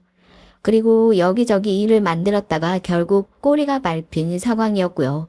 경찰에선 남편을 비밀리에 쫓고 있었다고요. 조직에서도 눈을 시퍼렇게 뜨고 찾을 정도라는데 정말 믿겨지지가 않았습니다. 제가 아는 남편은 그런 짓을 할 그릇이 아니었거든요. 세월이 참 무섭더라고요. 거기다 그런 위험한 상황에서 저를 찾아왔단 사실에 눈이 돌 것 같았어요. 그 와중에도 남편은 뻔뻔스럽게 자기는 아니라고 말하며 발버둥을 치고 있었습니다. 사람 잘못 봤다니까 참. 사람 착각했어요. 나 아니라니까. 이거 좀 놓고 얘기하자고. 참. 너 나한테 이러고 두 발 뻗고 잘 수 있을 것 같아? 나 애들 보기 안 부끄러워? 너 같은 인간이 아빠라는 사실보다 더 부끄러운 일이 이 세상에 있을 것 같아? 어디 그 취준이 애들을 올려. 내가 너 가만히 안 둔다. 두고 봐. 후회하게 해줄 테니까. 남편은 끌려가면서 고래고래 소리를 지르는데 섬뜩하더라고요. 하지만 전 내색까지 않으려고 몸을 돌렸죠. 그렇게 남편이 끌려 나가고 나서야 의사 선생님은 제 어깨를 토닥이며 다 잘 마무리될 것이니 걱정하지 말라고 했습니다. 전 남편이 이혼 무효를 주장하고 있는데 혹시나 이번 일로 앙심을 품으면 어떻게 하느냐고 물었어요. 의사 선생님은 웃기만 할 뿐 제게 걱정하지 말란 소리만 했죠. 그 이후로 남편에 대해서 들은 소식이라곤 징역을 살게 되었다는 것이 전부였습니다. 자세한 얘기가 오고 간 것 같은데 제가 알아서 무슨 소용이 있을까 싶어 알아보지도 않았어요. 제가 신경을 쓰고 있었던 건 오직 하나, 이혼 무효 소송이었죠. 그런데 그 얘기도 쏙 들어갔더라고요. 당연히 위자료 얘기도 없고요. 혹시나 징역을 살고 나와서 또 찾아오면 어떻게 하나 걱정은 됐지만 의사 선생님은 절대 그런 일이 없다고 확신에 찬 목소리로 말하더군요. 그 사건이 있었던 것도 벌써 2년 전이네요. 그 사이에 할머니께서도 노안으로 돌아가셨어요. 전 여전히 의사 선생님과 지금은 사법고시를 눈앞에 두고 있는 둘째까지 두 손주와는 아직도 잘 지내고 있습니다. 할머니께서 돌아가시고 나서 두 사람은 제가 살고 있는 집 아래로 이사까지 왔어요. 비록 혈연관계는 아니지만 더 가족 같은 사이가 되다 보니 이젠 제가 진짜 두 사람의 이모가 된 것 같은 기분이 들 정도랍니다. 지난주 할머니 기일에 맞춰 가족들끼리 납골당을 다녀왔는데요. 우리 아이들 손을 잡고 내려가는 두 사람의 뒷모습을 보고 있자니 기분이 이상하더라고요. 고작 도시락 하나였는데 이렇게 듬직한 가족이 생기다니 누가 상상이라도 했겠냐 싶기도 하고요. 전 저의 사랑스러운 가족들을 보면서 앞으로도 지금처럼만 지낼 수 있기를 기도했답니다. 마지막까지 들어주셔서 감사합니다.